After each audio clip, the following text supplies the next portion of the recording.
श्री राम।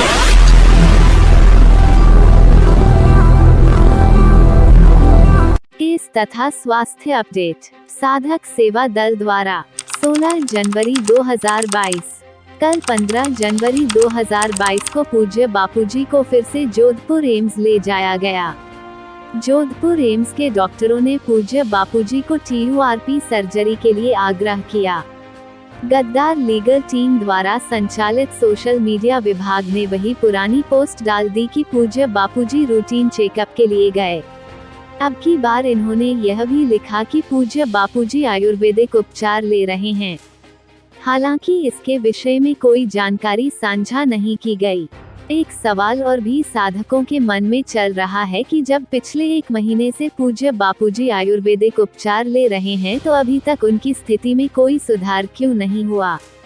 गौरतलब है कि इस विषय पर कुछ साधकों ने अहमदाबाद आश्रम में कॉल करके पूछा तो उनके पास इसका कोई जवाब नहीं था। कल 17 जनवरी 2022 को जोधपुर हाईकोर्ट में पूज्य नारायण साईं जी द्वारा पूज्य बापूजी के आयुर्वेदिक उपचार के लिए लगाई गई याचिका पर सुनवाई होनी है। इस याचिका को पूज्य नारायण साईं जी के वकील श्री संजीव पुनालिका जी द्वारा लगाया गया था। इस याचिका के तहत ही वैद्य रत्नम डॉक्टर राघवन जी पूज्य बापूजी का इलाज करने जेल में गए थे। उसके बाद जोधपुर हाईकोर्ट में डॉक्टर राघवन जी के एफिडेविट पर पूज्य बापूजी के इलाज के लिए जमानत याचिका मंजूर कराई जाती, पर उससे पहले ही गद्दार लीगल टीम के शातिर मुखिया ने अपने षड्यंत्र के तहत पहले तो सुप्रीम कोर्ट में याचिका लगाकर डॉक्टर राघवन जी को रोकने का प्रयास किया। वहां से भी बात नहीं बनी तो गद्दार अर्जुन ने अपने चमचों के जरिए डॉक्टर राघवन को बदनाम करना शुरू किया कि वो पूज्य बापूजी को केरल में ले जाकर मारना चाहते हैं। ऐसे तथ्यहीन तथा अनर्गल आरोप लगाकर इन गद्दारों ने उनसे इस केस को वापस ले लिया। तब से अब तक ये गद्दार लीगल टीम कोर्ट में आगे से आगे तारीख मांग रही है। गौरतलब है कि पिछली तारीख पर भी जोधपुर हाईकोर्ट के जजों ने यह कहकर डांट लगाई थी कि कोर्ट में हाजिर क्यों नहीं होते हो। अब इस पर अगली सुनवाई कल है। आप सभी साधक यह अच्छे से जानते हैं कि यह गद्दार लीगल टीम आज तक एक भी पॉजिटिव रिजल्ट नहीं ला पाई है और न ही किसी ईमानदार साधकों के वकीलों की टीम को काम करने दिया है।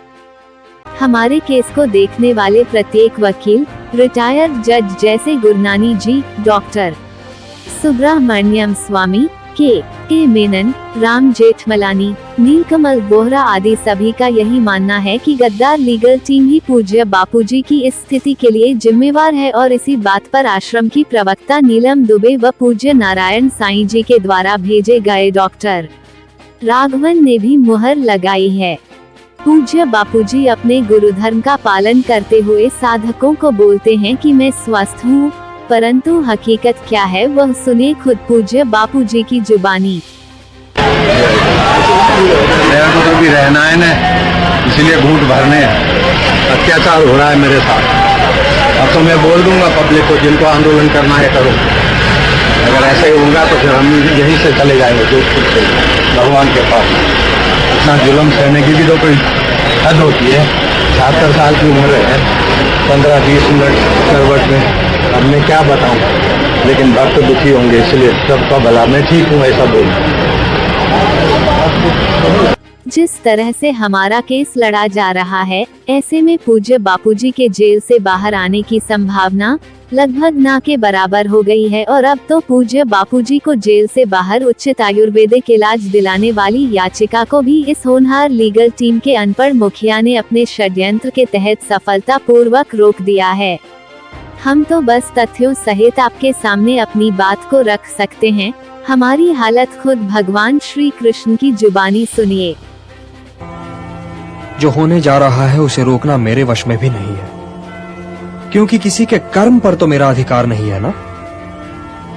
मैं समझा सकता था, मैंने समझाया भी, किंतु जिन्हें समझा रहा था उन्होंने अपने कान बंद कर लिए, जिन्हें मार्गदर्शन करा रहा था उन्होंने अपनी आंखें बंद कर ली। इसलिए हे महात्मा, जो हो रहा है उसे देखिए और सहन कीजिए।